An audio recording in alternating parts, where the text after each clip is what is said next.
Gente, o objetivo desse treinamento é ensinar princípios para lidar com dinheiro sem abandonar aquilo que é importante. Dinheiro, recursos, riquezas são conceitos inerentes a essa existência, não à eternidade. E só faz sentido a gente usar esses recursos, a gente ter acesso a essas coisas, se nós tivermos um propósito em relação à eternidade. Porque senão nós nos tornamos exatamente igual a qualquer outra pessoa nesse mundo. E qual é o problema das demais pessoas nesse mundo? Eric, você está querendo provocar um pensamento elitista? Entenda como quiser, não tem problema. Você precisa entender que a forma de lidar com o dinheiro ela precisa ter uma perspectiva. E existem duas perspectivas que eu queria que vocês considerassem hoje. Qual é a diferença entre visão e provisão? Visão é onde você repousa os seus olhos. Visão é aquilo que move você, aquilo que direciona o teu caminhar. A provisão é todo recurso que você precisa para chegar ao objetivo que você olha. Então existe uma visão de vida que está vinculada à nossa identidade, à nossa missão, a quem nós somos. E existe a provisão, que é a quantidade de recursos que eu tenho necessidade para poder promover, para poder viabilizar aquilo que eu sou. Quando os nossos olhos estão na provisão, nós perdemos a visão. O mal da nossa sociedade hoje, entre outros, mas o principal eixo, é que as pessoas não têm uma visão clara de quem são. Então, por exemplo, uma das coisas que mais acontece em treinamentos é quando a gente vai até uma pessoa e pergunta assim: o que você sabe fazer melhor do que ninguém? Quem você é? As pessoas não sabem responder. E geralmente, a identidade das pessoas hoje está vinculada àquilo que elas fazem. Por exemplo, em muitas comunidades cristãs, se fala assim, o pastor Gladstone, o pastor fulano, o pastor Beltrano. Como se ele fosse aquilo que ele faz. A nossa identidade, a compreensão da nossa identidade começa com a clareza de que nós não somos aquilo que fazemos. Uma coisa é o que somos, outra coisa é o que fazemos. A confusão entre o que eu sou e o que eu faço coloca os meus olhos no lugar errado. Então, se os meus olhos estão na provisão, eu vou perder o senso da visão. A visão de para onde eu vou, do que eu vou fazer, do meu propósito, está vinculado à minha identidade. Se você é somente o que você faz, vai chegar um momento em que você não vai mais conseguir fazer. Porque é natural ao longo da vida que crises pessoais, que dificuldades, ou que a própria saúde, o próprio envelhecimento, reduza a sua capacidade produtiva. Então, se tudo que você é aquilo que você pode fazer, nesse momento você deixa de ser. Por isso que começa com o reino de Deus e não com as finanças. A visão que nós temos depende de compreender quem somos.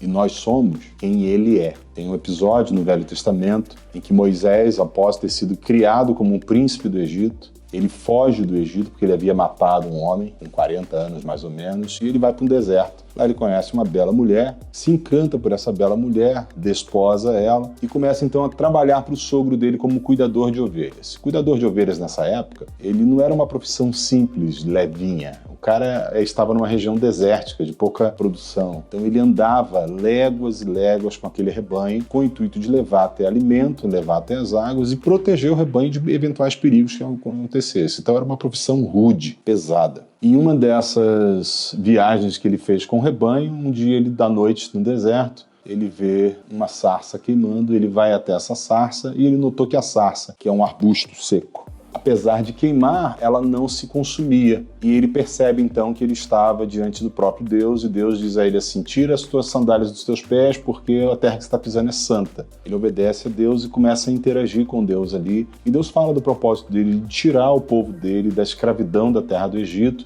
e de viabilizar essa salvação através da pessoa de Moisés. E Moisés tinha uma visão muito deteriorada de si mesmo. Estima-se, não há uma evidência exata, mas estima-se que nessa época Moisés tinha perto de 80 anos. Ele tinha uma visão deteriorada de si mesmo. E quando Deus delega a ele uma missão, ele diz assim, Senhor, mas eu sou uma pessoa inadequada porque o meu falar é pesado. Eu sou um homem duro de fala. Como é que eu posso assumir uma responsabilidade dessa? Então ele tinha uma visão que ele se desqualificava. E aí Deus diz para ele algumas correções acerca da visão dele, algumas estratégias para suplantar as fraquezas que ele via em si mesmo. E Moisés, por fim, diz assim, mas e quando eu chegar lá no Egito? O Egito é um país, são pessoas que têm muitos deuses. E todos eles têm um nome, todos eles são identificáveis. Quem é você? Como é que eu vou te apresentar para os outros? E Deus responde da sarça para ele assim, quando você for até o faraó, diga ao faraó que o eu sou te enviou. O que é o eu sou? Identidade. Mesmo sendo israelita, mesmo sendo um homem que tinha uma noção ideológica da visão, ele não tinha clareza da identidade, nem dele e nem de Deus. Aí ele queria saber qual era o nome de Deus. Como é que eu vou te apresentar? Eu vou levar essa sarça queimada lá para o faraó? O que eu vou fazer? E aí Deus diga a ele que o eu sou te enviou. O que está intrínseco nesse conceito? Tem um ensino intrínseco aí. Nós só sabemos quem somos depois de reconhecer quem ele é. Porque nós só somos porque ele é. A fé não se trata de você passar a conviver com pessoas que você tem a mesma ideologia, que você concorda. A fé não se trata de eu cumprir alguns rituais para aderir a um grupo. A fé se trata de eu conhecer a Deus, descobrir quem Ele é. E na descoberta de quem Ele é, eu descubro quem eu sou. E porque agora eu sei quem eu sou, eu me aproximo das pessoas. Então, o senso religioso de pertencer a algo nada tem a ver com a fé genuína. A fé genuína é eu me relaciono com um Deus vivo e por isso eu descubro que eu estou vivo. Eu me relaciono com o eu sou e com base nisso eu descubro quem eu sou. E por causa dessa relação, eu agora me aproximo das pessoas. Não tem mais necessidade de pertencimento. Eu não estou fugindo de uma vida cheia de agruras por causa da vida individual, do individualismo, e me escondendo em uma coletividade. Eu descobri no Deus eterno a minha identidade, a minha força, a minha missão. E com base na minha missão, na força que eu descobri nele, na minha identidade que eu descobri nele, eu me aproximo agora das pessoas. Tudo que não for isso não é fé. Se não há essa atitude, sequer há fé. E esse é o problema de mais de 90% das pessoas nas religiões, seja ela qual for, de qualquer natureza. As pessoas não sabem quem são, não sabem por que veio, nem o que estão fazendo. E elas não têm um senso correto de propósito. Eu ontem estava conversando com alguns amigos meus à noite e a gente estava falando sobre isso, que quando eu enxergo corretamente o propósito, jamais eu vou corromper o meu caráter, a minha vida, por causa de provisões, de recursos. Mas quando eu entendo corretamente o propósito, eu tenho uma visão. Então todo recurso e provisão que chegar até mim vai ser aplicado na realização daquela visão. Porque não é mais o que eu estou fazendo, é quem eu sou, entendeu?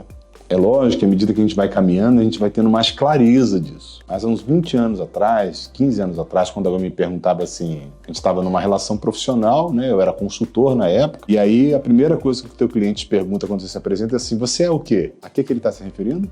O que você faz? O que você estudou? Isso é o que nós somos? Não. Aí na reunião de negócio eu falava assim, eu sou pai do Eric Azaf, marido da Lília. Aí o cara, um negócio assim, ué, o que esse cara tá falando? Porque não tem como você ajustar nada na sua vida, inclusive a fé, se você não corrigir primeiro a sua identidade. A tua identidade vai fazer você botar os olhos na visão. Uma vez Jesus disse em Mateus 5, assim, em Mateus 6, desculpa. Ele disse assim, os olhos são a lâmpada do corpo. Lâmpada nesse sentido não é a lâmpada que ilumina a casa, era o farol. Por quê? As carroças se colocavam faróis, assim, tochas dentro de recipientes para poder iluminar o caminho quando andavam à noite. Então Jesus está dizendo assim, os olhos são a lâmpada do corpo. Se os seus olhos forem bons, todo o seu corpo vai ser bom. Mas se os seus olhos forem maus, todo o seu corpo vai ser mau. Se a luz que há em ti são trevas, quão grandes trevas serão. Nesse texto, em Mateus 6, Jesus está ensinando sobre finanças, sabia disso? Esse texto está dentro de um contexto onde Jesus está falando sobre finanças, sobre como lidar com provisão, com recursos, e com a visão, com identidade. Lidar com o dinheiro, lidar com recursos, começa na identidade. O que torna um homem que é consumista, gastão, em um homem que se economiza e sabe investir? Uma mudança de identidade. Sabe por quê? Geralmente nós gastamos muito porque nós queremos ser vistos pelas pessoas. Tem um amigo que diz que status é você comprar aquilo que você não pode com dinheiro que você não tem para fazer inveja a quem você odeia.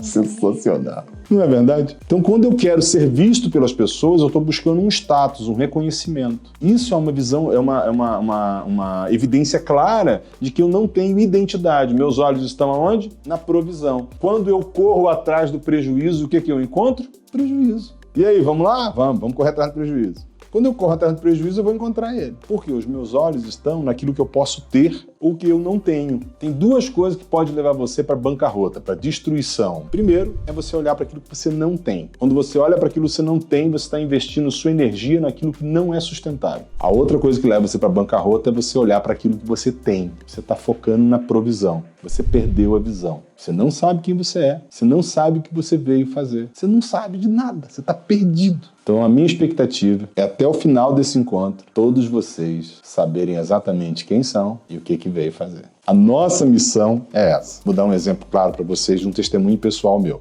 Eu já tinha 6 anos trabalhando com consultoria e com algumas mentorias de alguns homens. Um dia eu fui chamado para ministrar uma palestra no seminário presbiteriano da cidade de Vitória e eu ia falar com um grupo de formandos. Eles iam se formar pastores presbiterianos naquele período ali. E eu fui dar uma palestra para eles sobre vocação e chamado. Na noite anterior eu acabei de finalizar o texto da minha palestra e eu fui dormir. Eu fui dormir com um elefante branco sentado no meio da minha sala, porque eu olhei e eu falei assim, cara, como eu vou falar para eles de algo que eu não tenho clareza para mim ainda? Porque assim, vocês sabem como eu escolhi minha profissão? Eu me formei em contabilidade, né? Sabe como é que eu escolhi minha profissão? Eu queria namorar minha esposa. Aí eu fui fazer o curso. Olha aqui, inteligência sobrenatural. Pensa se isso é jeito de alguém escolher a profissão. Pois é, foi assim que eu escolhi a minha profissão. Então o que isso aconteceu? Eu não me tornei um mau profissional. Todos os lugares que eu passei, as pessoas admiravam o meu trabalho, confiavam no meu trabalho. Mas quando eu comecei efetivamente a ficar por conta do meu trabalho, eu não vi a hora de dar 18 horas para eu fechar a porta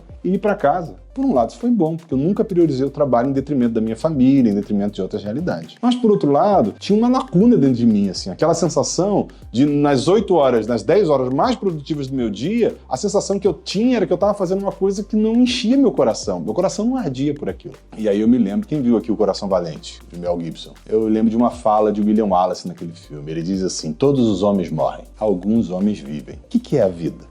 Viver é quando você vive em prol de algo pelo qual você morreria. Você só vive de verdade quando você vive em prol de uma coisa, você estaria disposto a morrer por ela. Então qual era a crise do Eric? Eu trabalhava às 10 horas mais produtivas do meu dia com algo que eu não dedicaria 1 centavo da minha energia. Eu só estava ali porque eu precisava gerar recursos para minha casa. Onde é que estavam meus olhos? Na provisão. Nessa noite eu fui dormir com esse elefante sentado no meio da minha sala. Como é que dorme com um trem desse? Eu que tenho um pouquinho de ansiedade, não conseguia dormir simplesmente. Mas aí consegui dormir. Quando foi umas 3 horas da manhã, eu acordei com um pensamento que veio na minha cabeça assim.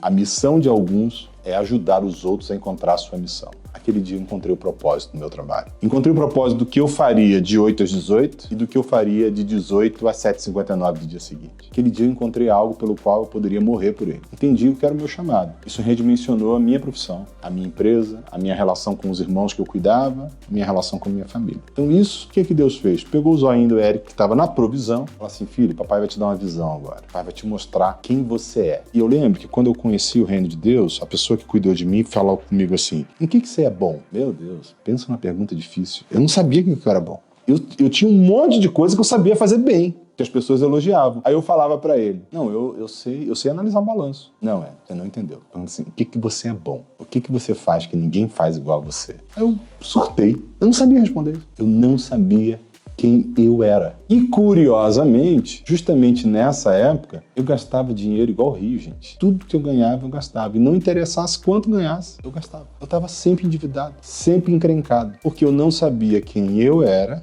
nem o que eu estava fazendo. Não tinha propósito. O que isso tem a ver com finanças? Tudo. Porque se você não sabe quem é, e nem para que você tem o recurso vai dominar você. A necessidade de ter o recurso vai ditar para você quanto tempo você trabalha, o que você faz e o que você vai perder para ter o recurso. Muitas pessoas, quando são guiadas por aquilo que nunca tiveram, pela dor que elas têm, pela falta que elas sentem, então elas se corrompem nisso. E muitas pessoas, quando são apegadas àquilo que elas conquistaram, àquilo que elas têm, também se corrompem nisso. Então o segredo, primeiro, é você conhecer quem é o grande eu sou, que isso vai revelar quem você é. Naturalmente, essa descoberta vai tirar os seus olhos da provisão e vai ajudar você a focar na visão. Você vai ter uma visão de vida. E aí, até escolher qual empresa que eu vou trabalhar é mais fácil. Esses dias tem uma funcionária nossa que chegou, conversou com o superior dela assim, eu queria que vocês me desligassem da empresa. Por quê? Porque a empresa não está alinhada com o que eu tenho como projeto de vida. Que legal, cara. Uma boa funcionária, não é uma má funcionária. Isso não é legal? Isso é legal. Só que isso não aconteceu uma vez, não. Diversas vezes, nesses 6 anos que eu estou aqui na empresa, funcionários me procuraram para falar isso. Ô, Eric, olha só, eu gosto mais de trabalhar com vocês, mas não está alinhado com o que eu tenho como propósito. A pessoa estava sendo errada em falar isso? Não, estava sendo extremamente honesta. Isso é uma postura admirável. A chance dessa pessoa ir muito bem no que ela está fazendo é grande, porque ela tem uma visão clara de quem ela é e do que ela quer para ela. Faz sentido isso? A gente só consegue ter esse tipo de coragem quando a gente tem uma visão clara de quem nós somos. Tá claro? Tudo que nós vamos falar aqui e trabalhar vai ser com base nesses 2 livros. Quando eu fiz a minha graduação, eu e minha esposa estávamos fazendo uma monografia em cima disso aqui, onde nós incentivávamos essa monografia a implantação no ensino fundamental de princípios de empreendedorismo e finanças. E nesse outro livro aqui, como vocês são a primeira turma presencial, a Business está presenteando vocês com esses 2 livros. A você que está assistindo, invista nesses 2 livros. Eles são fundamentais para uma compreensão boa daquilo que nós vamos falar. Se vocês transformaram isso num enfeite de prateleira, não vai ajudar em nada, viu? Tem que ler, tem que aplicar, tem que conversar para poder amadurecer isso. Então eu creio que é uma baita de uma oportunidade aí. Que isso aí seja um manual para servir vocês, ajudarem a outros, tá? Eu conheci esse sujeito aqui. Penso numa pessoa fascinante se conversar, é esse rapaz aí. Bom, vamos lá falar um pouquinho sobre identidade. Existe uma diferença entre alguém ser rico e alguém ser gerador de riquezas. O rico erra quando ele olha para aquilo que ele tem ou para aquilo que falta ter. E muitos, se você quiser ter um estilo de vida onde você vai olhar para o que te falta ter ou para o que você tem, você pode continuar ser rico, não tem problema. Só que o custo disso é muito alto. Então, o rico é aquele que acumula ou acumulou capital e recursos com o fim de se tornar superior economicamente aos outros. Quem é o rico? É aquele que retém, que acumulou para si, ou aquele que está em busca de ter mais, porque ele quer olhar por cima das pessoas. Não, eu tenho, eu construí. Isso aqui é mérito meu, eu fiz. Ó, isso é uma pessoa que tem um desvio na mente dela de identidade. Ela pensa que ela é aquilo que ela faz, aquilo que ela tem. Isso não é quem nós somos, né? E tem o gerador de riqueza. O gerador de riqueza é aquele que tem o potencial de multiplicar os recursos. E ó, tem gente que nasce com dom para isso, tá? Não se iluda. Quem não tem o dom pode aprender técnicas e ter o domínio das técnicas e gerar riquezas igual ao outro. Mas tem gente que parece que nasceu com esse negocinho dentro dele. E é muito bom quando a gente conhece alguém que tem essa tendência. Conheço muitos homens que sabem como multiplicar os recursos, mas a mesma facilidade que ele multiplica, ele destrói. Porque a visão não foi corrigida, tá bom? Aquele que tem o potencial de multiplicar os recursos e distribuir de forma equitativa. O que é equidade? Ó, então a Adri tem 1,55 de altura, eu tenho 1,85. Aí as pessoas falam assim, o Eric e a Adri estão querendo ficar da mesma altura. Aí elas, não, nós vamos ser equitativos, nós vamos dar 2 caixotes para vocês, cada um com 30 centímetros. Resolveu o problema? A equidade daria para você um caixote de 60 centímetros ou 2 caixotes de 30. E aí nós teríamos a mesma altura. Só que tem um problema. Quando o objetivo da equidade é a igualdade, ela quebra no meio do caminho. Por quê? Porque a alma humana nunca está satisfeita com o que tem. Nós nascemos com esse problema por conta do pecado. O pecado entrou no ser humano e colocou uma insatisfação perene dentro da gente. Então, no momento em que nós olharmos um para o outro e vermos assim, temos as mesmas condições e a mesma estrutura, nós dois vamos tentar sempre superar o outro. E isso quebra a equidade. Então, equidade não é você dar o recurso para a pessoa que ela precisa para ser igual. Quando eu penso assim, eu quebro a equidade. Vamos pensar primeiro na justiça. Justiça é quando eu garanto os direitos de todos que estão perto de mim. Como é que eu promovo justiça? Eu garanto que os direitos da Carol não sejam lesados, do Éder não sejam lesados, do Antônio não sejam lesados. Estou sendo justo. Então, qualquer atitude que lese os direitos de alguém é injustiça. Meu dever, como um cristão, seguidor de Jesus, é me posicionar contra a injustiça. Então, justiça é quando eu garanto os direitos de qualquer um. Injustiça é quando, para ter direitos ou para aumentar os direitos, eu leso os direitos dos outros. Tá claro isso? Isso é justiça. Equidade é quando eu pego o meu direito, que a justiça me garantiu, e eu reparto, sem avaliar mérito e com sabedoria. Note que nós não estamos falando de dinheiro e de recursos agora, nós estamos falando de direitos. Eu pego um direito que eu tenho e eu reparto, sem avaliação de mérito e com sabedoria. Por que com sabedoria? Porque nenhum tipo de assistencialismo é saudável. Nenhum. Dar as coisas para as pessoas não ajuda as pessoas. Se eu quero entender riqueza, eu preciso entender isso. Nada que eu dê é bom. Pode resolver uma urgência. Se alguma pessoa tem uma necessidade, ela está prestes a morrer, é necessário que eu dê alguma coisa. Mas isso não é bom. É uma medida corretiva para salvar aquela pessoa. Tá claro isso? Equidade é quando eu pego o direito que a justiça me garantiu e eu reparto sem avaliar mérito e com sabedoria. Iniquidade é quando, para proteger o meu direito ou para ter mais direitos, eu destruo as relações ou as pessoas a quem eu deveria repartir os meus direitos. É por isso que Jesus disse assim, que muitas pessoas vão chegar diante dele no último dia e vão falar assim, Senhor, mas nós profetizamos em teu nome, nós oramos pelas pessoas, nós estudamos a Bíblia, nós frequentamos a igreja. E ele vai falar de mim, apartai-vos de mim, vocês que praticam a iniquidade, vocês que usam dos direitos de vocês para destruir as relações.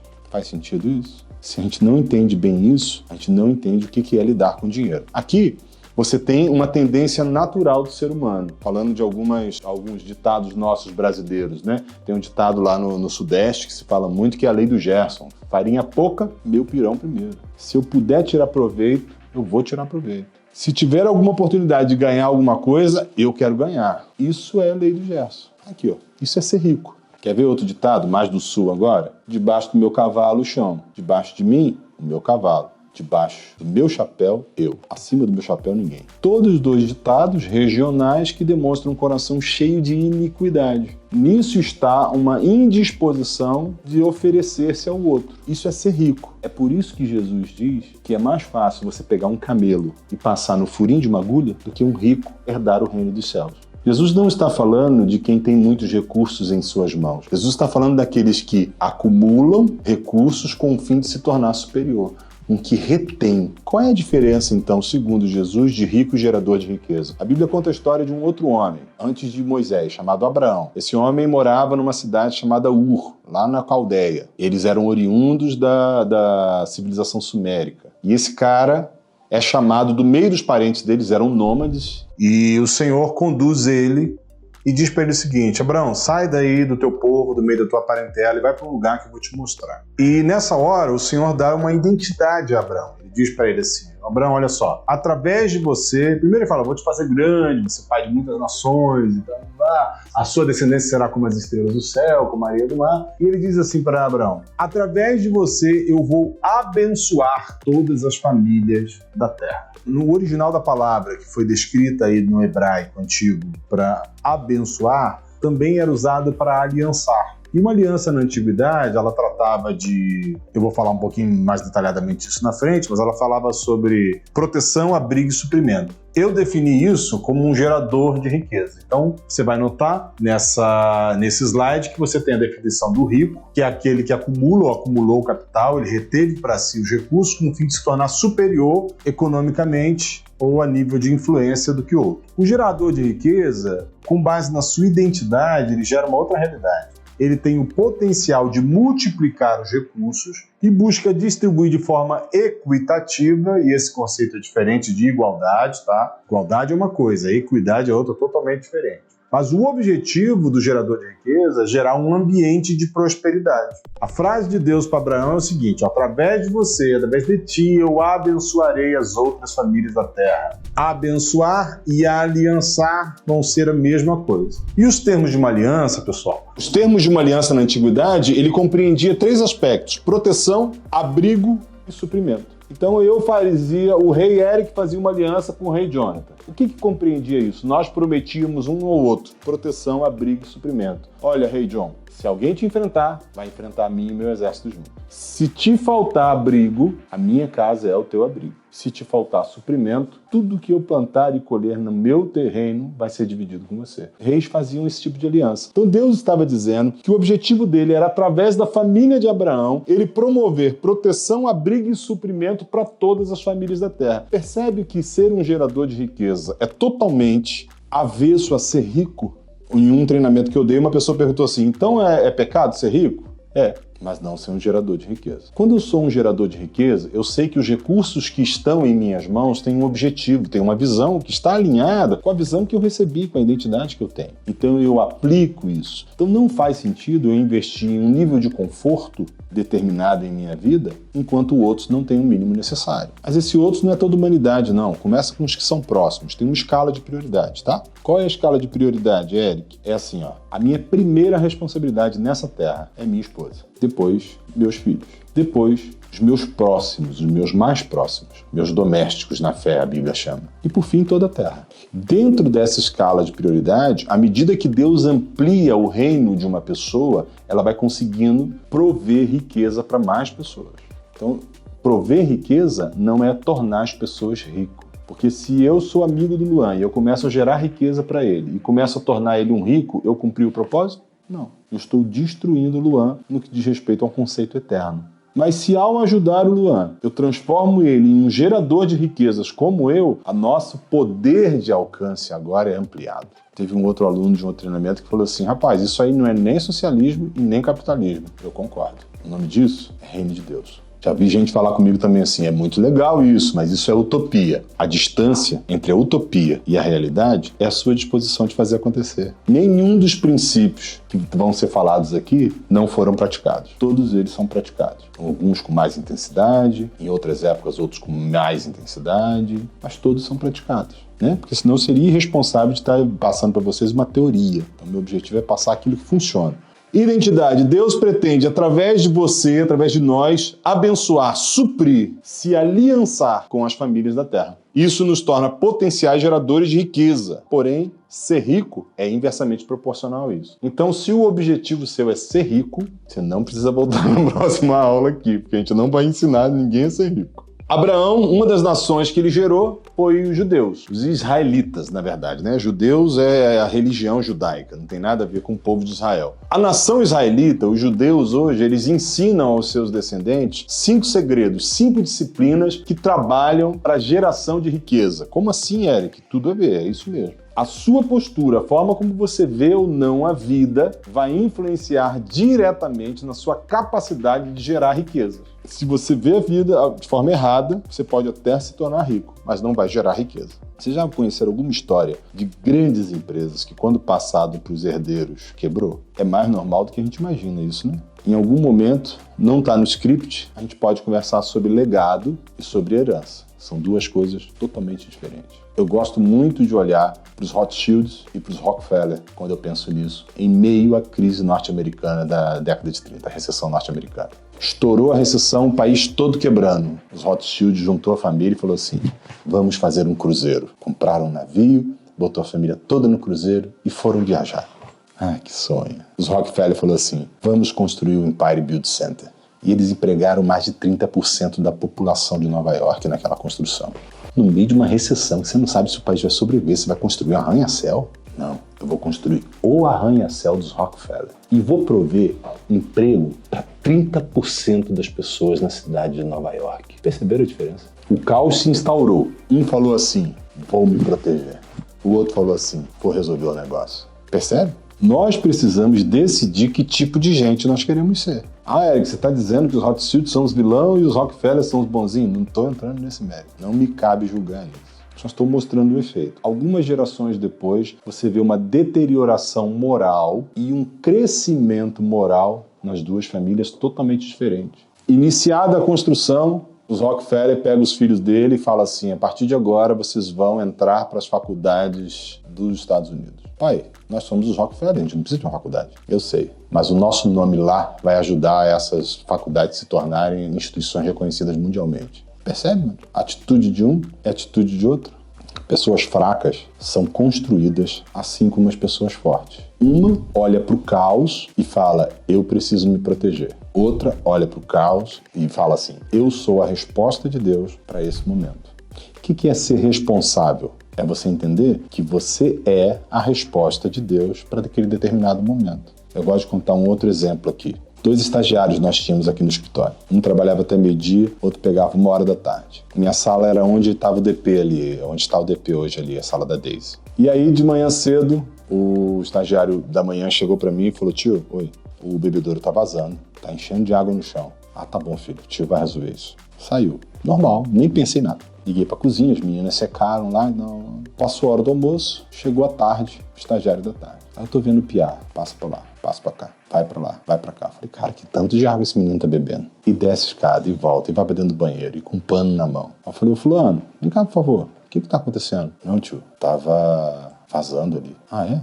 É. O que você tá fazendo? Não, eu sequei tudo lá. Percebi que tem a borrachinha do bebedouro, tava quebrada. Aí eu tirei o galão pra parar de vazar água. Só que eu não tenho a borrachinha pra consertar. Vocês viram a diferença? Um falou assim, tem um problema. O outro falou assim, tá aqui quem vai resolver o problema. Manos, isso é uma consciência, isso é uma identidade que difere entre o rico e o gerador de riqueza. Um dos princípios do capitalismo é a responsabilidade individual, essa parte boa. É você entender que qualquer problema que se levante diante de você é tua responsabilidade resolver. Isso é a diferença entre um rico e um gerador de riqueza. A outra diferença é ele saber que nada é para ele em prol dele. Ele não é o centro da galáxia. Os planetas não estão orbitando em torno dele.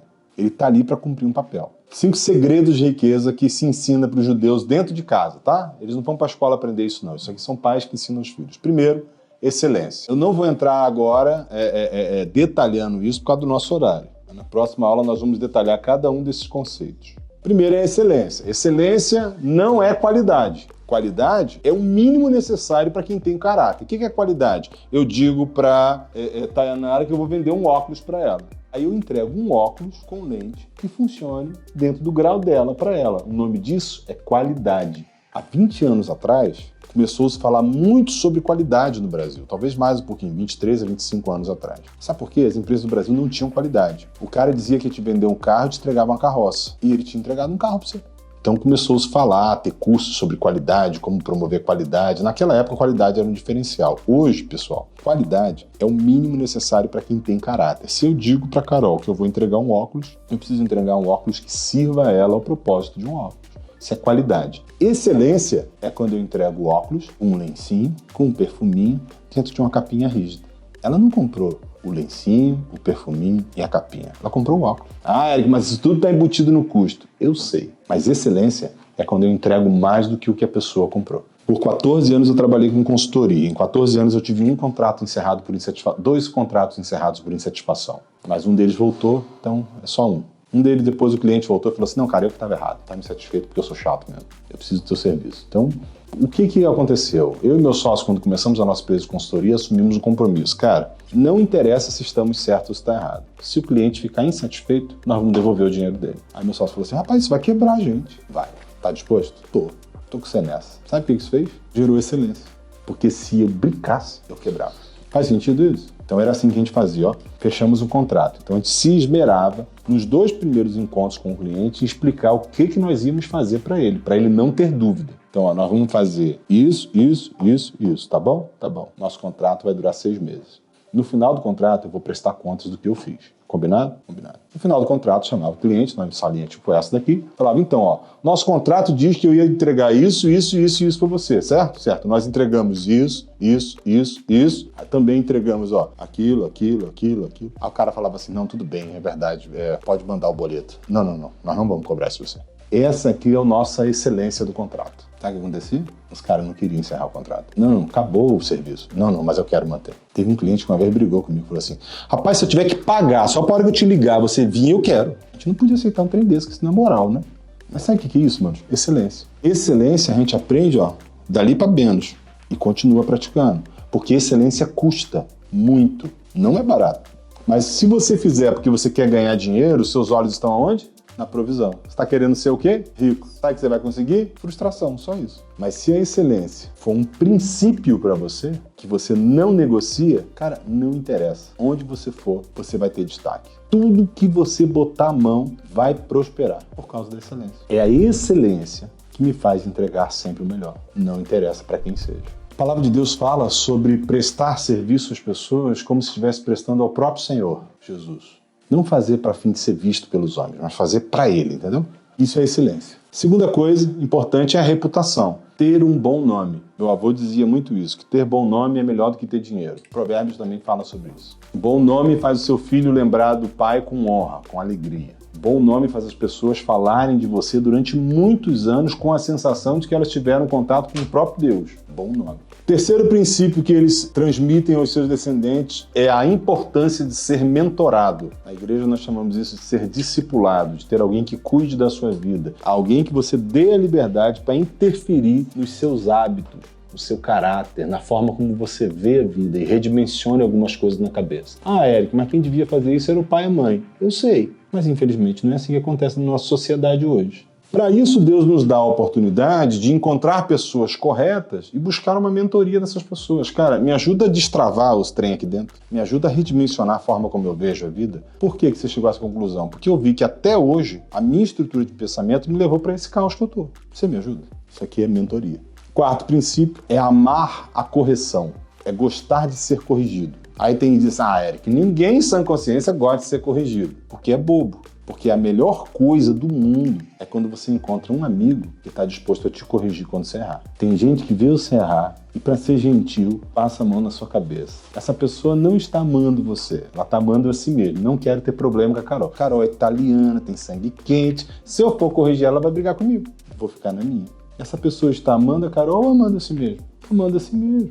Ter alguém que nos corrija é um presente de Deus, é uma dádiva de Deus. Amar a correção é ter a disposição de ouvir até quem está errado. Tem gente que vem corrigir a gente, dá um monte de pitaco errado, já reparou isso? Até esses é bom. Se eu souber o quanto é bom ser corrigido, eu vou incentivar isso. Cara, continua falando, porque não me ofendeu em nada. O cara tentou me corrigir um negócio que eu discordo dele, ou que ele está errado, mas não tem problema. E por fim, justiça. Justiça é a capacidade de eu desenvolver todos os meus negócios, todos os meus empreendimentos, toda a minha capacidade de gerar riqueza sem afetar uma vírgula do direito dos outros. Isso pode até acontecer num acidente. E na hora que eu souber, eu vou lá e corrijo. Se no caminho eu percebo que eu lesei os direitos da Tayanara, na hora eu vou lá e restituo os direitos que foram lesados dela. É normal que a gente cometa alguns erros. O que não é normal é que, vendo o erro, para economizar, eu mantenha a lesão causada. Então esses são os 5 segredos da riqueza que os judeus ensinam aos seus descendentes. Nós vamos aprofundar na próxima aula, viu? Muito obrigado, sejam bem-vindos. Uma salva de palmas para vocês. Obrigado a todos aí.